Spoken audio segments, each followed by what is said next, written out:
레버를 당기면 60대 40으로 홀딩이 됩니다.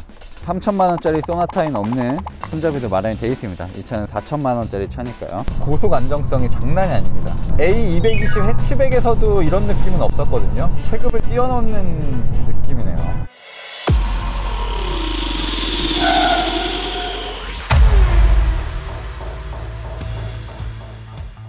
안녕하세요, 모터래프 김상영입니다. 오늘은 여러분들에게 메르세데스 벤츠 A클래스 세단을 소개해 드리려고 합니다.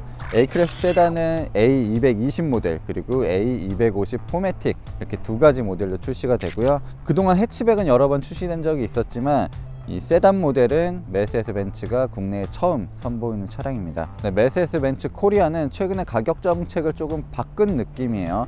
일단은 거의 기본형 모델을 들여오고 여러 가지 패키지를 더하는 인디 오더를 할 수 있는 개념으로 차를 판매를 하고 있습니다. 그래서 A클래스 같은 경우는 A클래스 220 세단은 3,980만원, A250 포매틱 모델은 4,680만원입니다. 하지만 여기에 우리가 안드로이드 오토, 애플 카플레이, 여러가지 외관 패키지, 그리고 실내 썬루프, 옵션들을 좀 선택을 해야 돼요. 이게 여러가지로 패키지로 묶여져 있는데 그런 패키지를 하게 되면 가격은 이 A250 포매틱 같은 경우는 한 5천만원이 넘어갈 것 같습니다. 일단 깡통 모델을 들여와서 시작 판매가는 상당히 낮은 것처럼 보이지만 우리가 알고 있는 메르세데스 벤츠의 신기술이나 여러가지 편의 장비를 즐기기 위해서는 추가되는 금액이 상당합니다. 저희가 시승하고 있는 A250 포매틱 같은 경우는 패키지가 상당히 많이 들어가 있습니다. AMG 라인도 들어가 있고 커넥트 패키지도 들어가 있고요. 그런 것들을 감안하시고 영상을 살펴보시면 좋을 것 같습니다. 네, A클래스 세단은 A클래스 해치백과 큰 차이는 없습니다. 기본적으로 보이는 부분, 이 세단이라는 형태를 제외하고서는 여러 가지 특징들이 거의 유사해요. 이 A클래스 세단도 스포티한 느낌, 그리고 최근에 벤츠가 강조하고 있는 그런 디자인 철학이 많이 담겨져 있습니다. 일단 선을 중시하기보다는 면과 입체적인 느낌을 조금 강조하고 있어요. 그래서 약간 한 덩어리처럼 보이게끔 하는 디자인을 선호를 하고 있습니다. 차체의 끝단 부분도 벤츠가 항상 추구하던 것처럼 부드럽게 말려 들어가는 느낌으로 끝단들을 다 처리를 했고요. 소형차지만 보닛이 상당히 긴 편이고 더 우아하고 스포티한 비율을 강조해 주기 위해서 이 아일랜드 파팅 기법이 적용이 되어 있습니다. 보통은 이 후드가 그릴이나 램프까지 이어져 있는 경우가 대부분인데 이 차는 굉장히 큰 차처럼 이 파팅 라인을 따로 줬습니다. 그래서 보닛 부분, 범퍼 부분이 이렇게 따로 나뉘어져 있어요. 앞쪽을 보시면 일단 굉장히 큰 엠블럼이 있고 위쪽에도 엠블럼이 있습니다. 상위 모델과 동일한 구성이에요. 다만 다른 점은 드라이빙 어시스턴트 패키지가 적용되지 않은 모델이라서 그냥 일반적인 로고가 붙었죠. 하지만 이런 도트 부분, 그리고 범퍼 밑단에 크롬으로 장식한 부분, 이런 부분들은 AMG 라인이기 때문에 적용되는 거고요. 네, 헤드램프는 LED 하이 퍼포먼스 램프가 기본으로 적용이 되어 있습니다. 그리고 공기 역학을 위해서 이 왼쪽을 에어 커튼 시스템이 확실하게 뚫려져 있죠.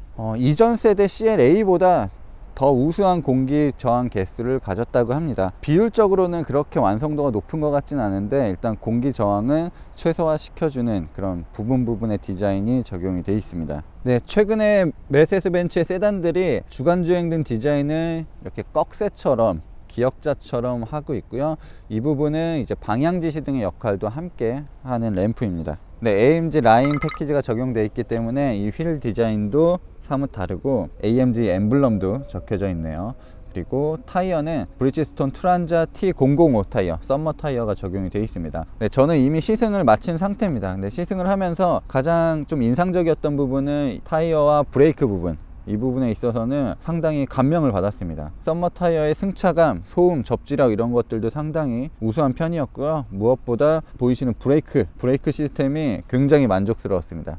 차가 작고 가볍지만 큰 힘을 내는 자동차거든요. 그래서 빠르게 달리면서도 효율적으로 브레이크를 걸어주는 모습이 상당히 인상적이었고요.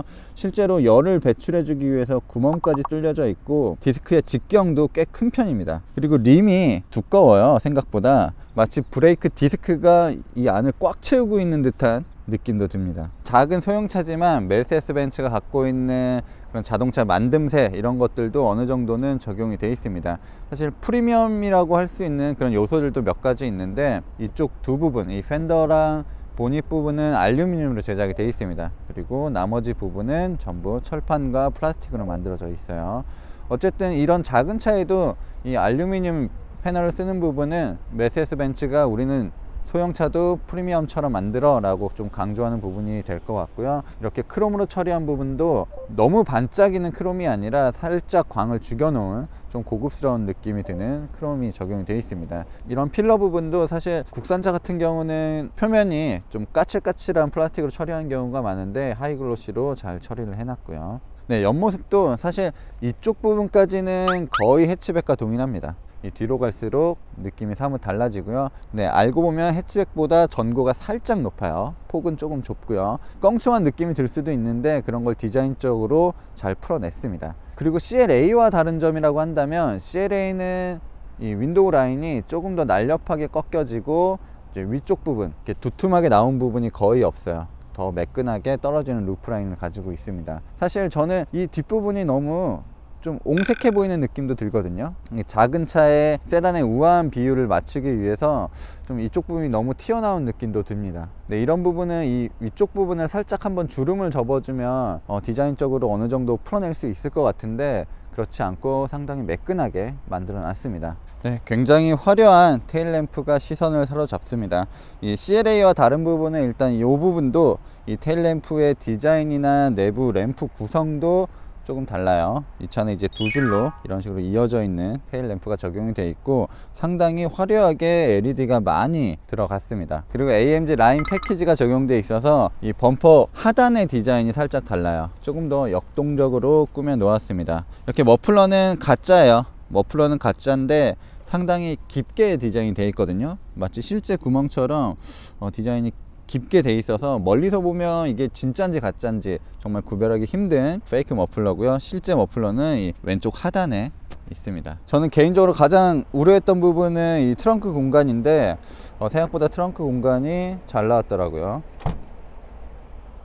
자, 레버를 당기면 자동으로 올라오는 방식이에요. 뭐 전동식은 아니고 C클래스나 뭐 BMW 3 시리즈에서 볼 수 있는 거와 동일한 방식입니다. 자, 공간적으로 생각보다는 꽤 넓어요. 이 차의 크기가 그렇게 크지 않은 편인데 제가 평소에 출장을 갈 때 들고 다니는 캐리어가 딱 맞게 들어갑니다. 딱 길이가 요거 하나 들어가면은 캐리어가 거의 움직이지 않을 정도로 공간이 있어요. 아마 이 동일한 캐리어를 두 개 넣기는 힘들 거고 이거보다 조금 작은 캐리어, 박스만한 캐리어는 한 개 정도는 충분히 더 들어갈 수 있을 것 같습니다. 네, 트렁크가 생각보다 널찍하고 무엇보다 좋은 점이 시트를 접을 수 있다는 부분이에요. 이 레버를 당기면 60대 40으로 폴딩이 됩니다. 소형 SUV 정도로 각도가 평평하게 누워요. 시트와 트렁크의 간격도 촘촘하게 붙어 있기 때문에 작은 물건들이 떨어질 것 같지도 않습니다. 그래서 이런 캐리어도 여러 개를 실른다면 충분히 들어갈 수 있는 상황이에요. 자, 이렇게 쉽게 쭉 밀어 넣을 수 있죠. 거의 모든 세단이 그렇지만 특히나 이렇게 작은 세단은 트렁크의 한계가 명확합니다. 그래서 조금 더 실용적으로 차를 쓰기가 힘든데 이렇게 기본적으로도 시트를 접을 수 있는 구성이기 때문에 이런 부분에 있어서는 어느 정도 갈증은 해소가 될 것 같습니다. 네, 그리고 3천만 원짜리 소나타인 없는 손잡이도 마련이 되어 있습니다. 이 차는 4천만 원짜리 차니까요. 네, 제가 A220 모델 탔을 때는 이 디지털 클러스터가 반쪽이었기 때문에 상당히 실망을 했는데 A250 포매틱 같은 경우는 제대로 된 디스플레이가 들어왔죠. 그래서 10.25인치 두 개가 붙었습니다. 이런 전반적인 디자인 구성은 메르세데스 벤츠의 상위 모델과 뭐 거의 동일해요. 뭐 디스플레이 크기가 조금 작고 베젤들이 더 눈에 띄어서 그렇지 실질적으로 이런 구성은 마치 고급차에 앉아있는 느낌을 줍니다. 최근에 여러 브랜드들이 대형 디스플레이를 이런 식으로 이어주고 있는데 벤츠가 가장 먼저 하기도 했고요. 벤츠만큼 깔끔하게 이 부분을 디자인하는 회사는 없는 것 같아요. 예전에 가림막이 있었거든요. 가림막도 이제는 필요가 없을 정도로 이 LCD 기술이 상당히 좋아졌습니다. 그래서 백라이트 기능이 좋기 때문에 빛이 많이 들어오는 상황에서도 언제나 꾸준하게 잘 보이는 디스플레이예요. 운전자가 따로 설정할 수 있는 부분들도 상당히 많아요. 내가 원하는 정보를 정말 쉽게 찾아볼 수가 있습니다. 계기판의 양쪽 클러스터 부분 이 클러스터 부분도 별도로 설정을 할 수 있고, 가운데 부분도 내가 원하는 대로 설정을 할 수 있습니다. 이 하이글로시 패널이, 플라스틱이 오염이 상당히 잘 되는 걸 보실 수 있습니다. 이거 저희가 뭐 특별히 더럽힌 건 아닌데 그냥 이렇게 더럽혀져 있죠. 그러니까 이물질이 묻고 물 같은 것만 묻어도 물때가 이런 식으로 좀 남는 것 같고, 먼지도 유독 더 잘 보이는 경향이 있습니다. 토글 스위치 같은 버튼류도 보기에는 상당히 예쁜데 조작감이 이렇게 크롬으로 처리한 부분과는 차이가 많이 있어요. 버튼류 감각이 그렇게 썩 고급스러운 느낌은 없습니다. 이 아래쪽 부분, 센터 콘솔에 있는 이 부분은 상위 모델과 같이 씁니다. 같이 쓰기 때문에 또 누르는 감각이 엄청 좋아요. 조작하는 느낌이 상당히 좋습니다. 근데 그리고 제가 A220 해치백을 탔을 때 좀 기겁했던 부분 중에 하나가 스티어링 휠이 심지어 인조 가죽도 아니었어요. 약간 그 우레탄 같은 소재로 국산 경차가 쓰는 그런 재질이었는데, 지금은 이 AMG 라인 때문에 그런지 평소에 AMG 모델에서 봤었던 스티어링 휠이 적용이 되어 있습니다. 이런 부분들의 버튼류도 확실히 좋죠. 터치 센서도 있고 조작감도 좋습니다. 그리고 패들 시프트까지도 마련이 되어 있어요. 열선 스티어링 휠은 좀 빠져 있는 게 아쉽지만 그래도 운전할 때, 조작할 때의 느낌은 상당히 좋습니다. 네, 그리고 A250 포매틱 같은 경우 옵션이 들어가 있기 때문에 이렇게 알칸타라 소재로 주변을 곳곳을 마감하는 것 볼 수 있고요. 시트 같은 경우도 엉덩이 부분 그리고 등받이 부분은 이렇게 알칸타라로 처리가 되어 있습니다.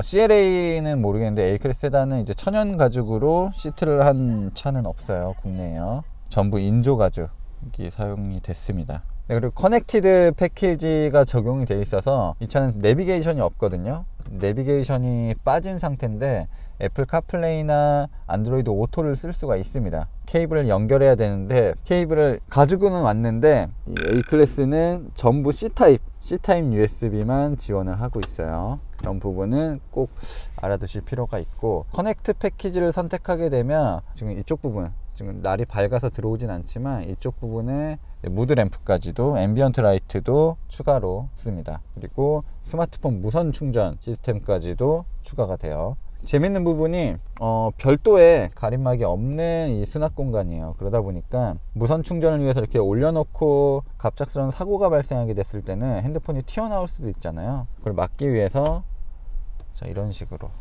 레버를 하나 마련을 해놨습니다. 그래서 갑작스럽게 사고가 나는 상황에서도 스마트폰이 튀어나가서 뭐 운전자나 동승자에게 충격을 주지 않게끔 만들어 놨는데, 제가 벤츠였다면 이걸 업그레이드 시켰을 것 같아요. 단순히 이거 하나만을 위해서 이 레버를 만드는 거는 낭비인 것 같고, 무선 충전을 하게 되면 발열이 상당히 많습니다. 어쨌든 배터리는 발열에 취약하잖아요. 너무 뜨거워지는 걸 막기 위해서 저는 이쪽 부분을 구멍을 뚫어서 에어컨 바람이 좀 나오게끔 하면 좋을 것 같은데 그런 부분은 하지는 못했네요. 앞좌석 같은 경우는 전동으로 조작을 할 수 있고 메모리 시트 기능까지도 있습니다. 그리고 열선도 3단계로 조절을 가능합니다. 물론 통풍 시트는 없어요. 열선 스티어링 휠도 없는데 통풍 시트가 있는 게 말이 안 되겠죠. 어쨌든 통풍 시트도 없습니다. 옆좌석 같은 경우는 뭐 동일한 구성이긴 한데 전부 수동으로 조작을 하는 겁니다. 그 아시죠? 레버가 아니라 이렇게 다이얼로 돌리는 그런 수동 방식이 적용이 되어 있습니다.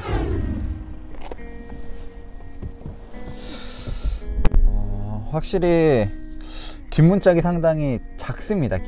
뒷문짝이 길이가 짧기 때문에 타고 내리기 그렇게 수월한 상황은 아니에요. 저는 다행히 머리 쪽이 걸리진 않았는데 저보다 키가 크신 분들이라면 내리고 탈 때 머리가 걸릴 수도 있고요. 그리고 이게 문을 열고 닫는 게 쉽지가 않습니다. 전혀 인체공학적이진 않네요. 문 열 때 어떻게 여세요? 문이 중심이 여기 있고 이쪽을 밀어야 더 쉽게 열리잖아요. 문은 뭐 어쨌든 손으로 연다고 이렇게 민다고 해도 보통 이렇게 앉아 있으면 이 팔꿈치가 이쪽 벽에 걸립니다. 이 시트가 아닌 부분, 이 플라스틱으로 되어 있는 부분에 걸려서 상당히 불편하네요. 뒷좌석은 그냥 공간입니다. 생각보다 막 엄청 협소하진 않은데 그래도 넓지도 않습니다. 그리고 등받이가 굉장히 고추 서 있는 편이에요. 장시간을 편안하게 달리기는 쉽진 않을 것 같습니다. 뭐 열선 시트 이런 것들도 빠져 있는 상황이고요. USB 포트는 마련이 되어 있네요. 하지만 USB 포트 C타입 2개가 마련이 되어 있습니다. 4륜구동 모델이기 때문에 센터 터널도 많이 올라와 있는 상황이라 5인승 모델이지만 뒷좌석에 3명이 앉는 건 굉장히 힘든 일일 것 같습니다. 별도의 컵홀더도 없어요. 뭐 암레스트도 따로 마련되어 있지 않고 다만 가운데 부분만 따로 또 이런 식으로 스키스루처럼 사용을 할 수 있습니다. 이 부분은 암레스트로 쓰기에는 좀 무리가 있고요. 그냥 짐을 꺼내거나 긴 짐을 넣을 때 쓸 수 있는 옵션입니다. 어쨌든 소재, 뭐 이런 알칸타라 소재는 앞이랑 동일한데 여러 가지로 굉장히 효율적이거나 실용적인 뒷좌석 공간은 아니에요. 이 썬루프도 적용이 되어 있지만 실질적으로 뒷좌석의 개방감을 높여주는 용도는 아닐 것 같습니다. 제가 지난해 겨울에 A220 해치백 모델을 타면서 주행 성능에 있어서는 나무랄 게 거의 없다 라고 말씀을 드렸습니다. 지금 타고 있는 A250 포매틱 같은 경우는 기본적으로 224마력 35.7kgm의 최대 토크를 발휘하는데요, A220에 비해서 최고 출력이 한 34마력 높은 상황이고 최대 토크는 5kgm 정도가 높습니다. 무엇보다 최대 토크가 많이 높아졌다는 부분은 일상생활에서도 충분히 체감이 올 수 있는 부분일 것 같습니다.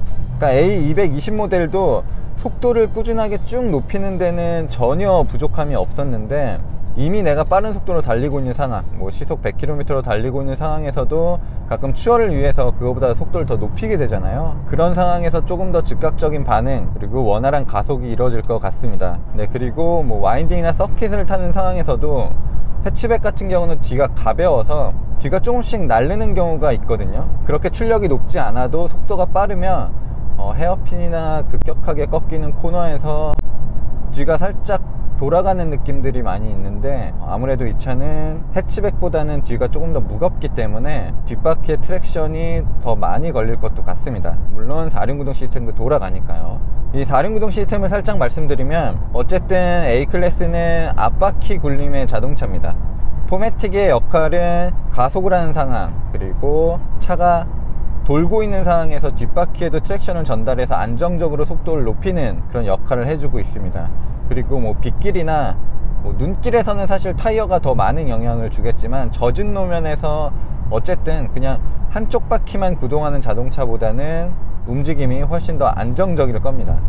대신 이 네 바퀴를 모두 굴렸을 때는 전륜구동 특유의 효율성은 많이 떨어지겠죠. 그래도 출력이 높아진 만큼 그런 것들을 좀 보정해 둘 필요가 있고 4륜구동 시스템과 함께 뒷바퀴에 이제 멀티링크 서스펜션이 적용이 되어 있습니다. 승차감 측면이나 안정성 측면에서는 포매틱이 조금 더 유리한 부분은 확실히 있어요. 자, 그런데 전륜구동을 기반하는 4륜구동을 갖는 모델들이 느낌이 다른 게, 그러니까 후륜구동 중심의 4륜구동 모델들은 확실히 가속을 할 때 뒤에서 밀어주는 느낌이 드는데 A클래스 같은 경우는 앞에서 끌고 가는 느낌이 더 많이 듭니다. 그래서 급 가속을 하는 상황에서도 앞바퀴에 훨씬 더 많은 구동력이 전달이 된다는 거죠. 일단 주행 모드에 따른 엔진 회전수 변화도 살펴보도록 하겠습니다. 자, 시속 80km 정도 달릴 때 이제 7단이 들어가고요. 엔진 회전수는 1400rpm 정도를 유지하는 것 같네요. 자, 시속 90km는 1500rpm을 유지합니다. 컴포트 모드도 크게 다를 것 같진 않습니다. 컴포트 모드도 회전수는 에코 모드와 동일하게 들어가는 것 같아요. 자, 인디비주얼 모드도 있는데 인디비주얼 모드에서는 일단 스티어링의 감각 그리고 ESP 차체 자세 제어 시스템의 개입도 이런 것들을 설정할 수가 있습니다. 서스펜션이나 이런 부분은 설정이 되진 않아요. 자, 스포츠 모드에서는 분위기가 확실히 다르죠. 기어도 두어 단은 낮춰주고요. 엔진 회전수를 1000rpm 정도는 높여줍니다. 가속을 하는 상황에서는 힘을 짜내기 위해서 엔진 회전수를 끝까지 높여주고요. 감속을 하는 상황, 빠르게 속도를 줄이는 상황에서도 엔진 회전수를 유지하면서 제가속을 용이하게끔 만들어주는 모습도 있네요. 그리고 패들 시프트의 반응도 좋습니다. 이게 플라시보 현상인지 모르겠는데 어쨌든 스포츠 모드로 넣을 때는 엔진 회전수를 제가 좀 더 높게 가져가잖아요. 근데 사운드도 이거는 분명히 제네레이터가 들어간 느낌이에요. 단순히 엔진 회전수가 높아지면서 날카로운 엔진 사운드가 들리는 게 아니라 지금은 뭔가 귀 양옆으로 이 증폭된 사운드가 들립니다. 자, 요즘 뭐 벤츠 하면 안전장비죠. 벤츠의 첨단 안전장비들이 많이 들어가는데 이 차에는 그렇게 많은 안전장비가 들어가진 않았습니다. 한 2천만원 정도 되는 국산 소형차 같은 경우에도 굉장히 다양한 안전장비가 들어갑니다. 짧은 시간이지만, 그리고 시속 60km 이상에서 작동하는 기능이지만 스티어링 휠을 스스로 조향해주는 그런 기술까지도 들어갑니다. 지금 이 A250 모델에는 굉장히 간소화된 안전장비만 들어가 있어요. 크루즈 컨트롤 같은 경우도 제가 지정해 놓은 속도로만 달리는 것 같아요. 앞차를 인식하긴 합니다. 앞에 자동차가 있다는 거는 인식하고 이 계기판을 통해서 거리까지도 측정을 할 수가 있는데, 레이더 센서나 이런 장비를 통해서 이 스스로 속도를 줄여주고 다시 가속을 하는 기능은 없는 것 같고요. 차선을 유지시켜주는 기능도 없습니다. 지금 들어간 기능은 이제 후측방 경고 시스템, 차가 옆에 지나갈 때 사각지대에 차가 있다는 걸 알려주는 정도의 기능만 들어가 있어요. 메르세데스 벤츠가 비싸다는 거는 뭐 누구나 다 알아요. 차가 독일에서 오니까 수입이 되는 물품들은 조금 더 비싸지잖아요. 뭐 운송비도 들어가고 세금도 들어가고 하다 보니까 비싸지는 건 당연합니다. 근데 그런 것들을 감안하더라도 한국의 현대차 그랜저를 사고도 남을 정도의 가격을 가진 차인데, 그런 부분들까지 좀 패키징을 잘 해서 출시를 했으면 어땠을까 라는 아쉬움이 드네요. 벤츠라면 당연한 거겠지만 고속 안정성이 장난이 아닙니다. 이 차분하게 바닥에 가라앉아서 속도를 높이는 능력이 정말 탁월해요. 이거는 A220 해치백에서도 이런 느낌은 없었거든요. 250 포매틱의 안정성은 체급을 뛰어넘는 느낌이네요. A220을 탈 때만 해도 주행 질감에 있어서 크게 나무랄 게 없다고 생각했는데, A250을 타보니까 220 모델이 조금 부족하게 느껴지네요, 확실히. 네, 전반적인 주행 성능은 정말로 만족스럽습니다. 이 차의 성능을 조금 더 면밀하게 보기 위해서 이제는 와인딩 로드를 달려보도록 할게요. 오늘 기온이 상당히 낮은 편이고 도로에 염화칼슘들이 많이 뿌려져 있긴 하지만 적당한 범위 안에서 와인딩을 달려보도록 하겠습니다. 와, 자, AMG 패키지가 적용이 돼 있어서 가장 좋은 부분은 멋있어진 게 아니라 브레이크 시스템이 상당히 좋아졌다는 부분이네요. 그러니까 224마력이란 출력, 그리고 작은 차체, 강력한 브레이크 시스템까지 더해졌기 때문에 이런 와인딩 로드를 정말 빠르게 달려나갈 수가 있네요. 그리고 4륜구동 시스템이 어느 정도의 도움은 주기 때문에 코너를 탈출하면서 가속 페달을 빠르게 전개를 해도 뒤가 흔들리는 느낌도 없습니다. 이전 세대 A클래스 같은 경우는 벤츠가 자신들의 브랜드 철학이나 그런 능력들을 보여주기 위해서 만들었다기보다는 젊은 소비자층을 많이 확보하기 위해서 만든 그냥 소형차 같은 느낌이 들었거든요. 벤츠 엠블럼만 붙은 소형차 같은 느낌이 들었는데, 이 A250 포매틱 같은 경우는 그런 느낌이 많이 사라졌습니다. 지금까지 메르세데스 벤츠 A250 포매틱을 시승해 봤습니다. 지난해 시승했었던 A220에 비해서 훨씬 더 운동 성능이 뛰어나고 편의장비 그리고 안전장비도 출중했던 모델이었습니다. 다만 전반적으로 완성도가 더 높아진 만큼 가격도 많이 높아졌어요. 선뜻 마음에 들지만 쉽게 구매할 수 없는 차가 A250 포매틱인 것 같고요. 저는 개인적으로는 전반적인 주행 성능이 워낙 만족스러웠기 때문에 AMG 배지를 달고 나올 또 다른 A클래스 세단이 기대도 됩니다. 어쨌든 앞으로 메르세데스 벤츠는 이런 소형차를 더욱더 적극적으로 개발할 생각이고요. 국내에도 빠르게 출시가 될 것 같습니다. 네, 그럼 그때 메르세데스 벤츠의 또 다른 소형차를 만나보도록 하겠습니다. 그럼 지금까지 모터래프 김상영이었습니다.